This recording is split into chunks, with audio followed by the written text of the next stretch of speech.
एक दिन जब सबके सब्र का बांध टूट जाएगा तो मैं खुद इस घर से बाहर निकाल देंगे। जब चाची नहीं पहुंची तो आपकी टीचर्स ने दादी को कब कॉल किया था, आपको पता है? पता नहीं चाचू। ड्राइवर चाचू कब आए थे? वो तो 2 बजे 1:30 बजे निकले होंगे तो 2 बजे पहुंच गए होंगे। 2 बजे ही पहुंचा। ड्राइवर झूठ बोल रहा है तो सबके पीछे दादी का हाथ है।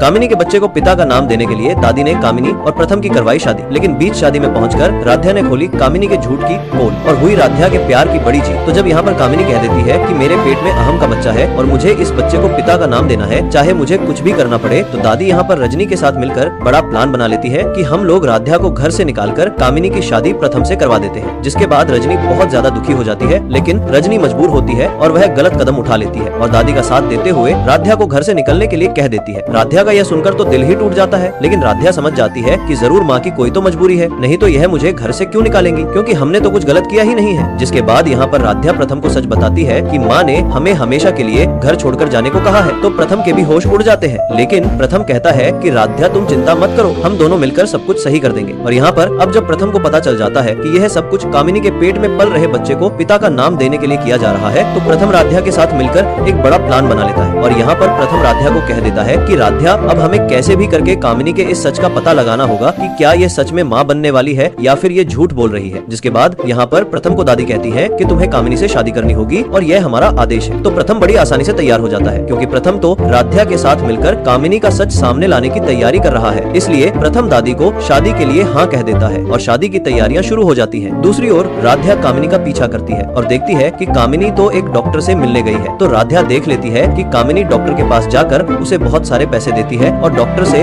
अपनी नकली प्रेगनेंसी की रिपोर्ट बनवा रही है। तो यह देखकर राध्या के होश उड़ जाते हैं। राध्या समझ जाती है कि कामिनी झूठ बोल रही है और कामिनी मां नहीं बनने वाली। यह सब कुछ तो वह इस घर की बहू बनने के लिए कर रही है ताकि उसे इस घर में जगह मिल जाए। तो अब सच सामने आने के बाद राध्या वह वीडियो बना लेती है और अब यहाँ पर घर पर जब शादी की तैयारियां शुरू हो जाती हैं, तो राध्या सही समय पर पहुंचकर सभी के सामने वह वीडियो दिखाती है और शादी के मंडप में ही राध्या कामिनी की पोल खोल देती है और कहती है, यह वीडियो देखिए कैसे कामिनी जी डॉक्टर को पैसे दे रही हैं अपनी नकली प्रेगनेंसी की रिपोर्ट बनवाने के लिए, जबकि सच में यह मां नहीं बनने वाली है। ये सुनकर सभी घर वालों के होश उड़ जाते हैं और प्रथम जो कि राध्या के साथ मिला हुआ था, वह गुस्से में कामिनी को कहता है कि तुम्हें क्या लगा मैं तुमसे शादी कर लूंगा? मैं और राध्या पहले से ही एक हैं और हम दोनों तुम्हारा सच सामने लाने के लिए ही यह शादी का नाटक कर रहे हैं। इसके बाद यहाँ पर दादी गुस्से से लाल होकर कामिनी को जोरदार थप्पड़ लगा देती है और कहती है कि तुम्हारी इतनी हिम्मत कैसे हुई? पहले निहारिका आई और उसने नकली प्रेगनेंसी का नाटक किया और अब तुम नकली प्रेगनेंसी का बहाना बनाकर इस घर की बहू बनने वाली थी, लेकिन अब हम तुम्हें इस घर में कभी नहीं रहने देंगे। और यहाँ पर दादी पुलिस को फोन कर देती है और पुलिस आते ही कामिनी को पकड़ लेती है। लेकिन दूसरी ओर रजनी बहुत ज्यादा दुखी होती है और रजनी को हाथ जोड़कर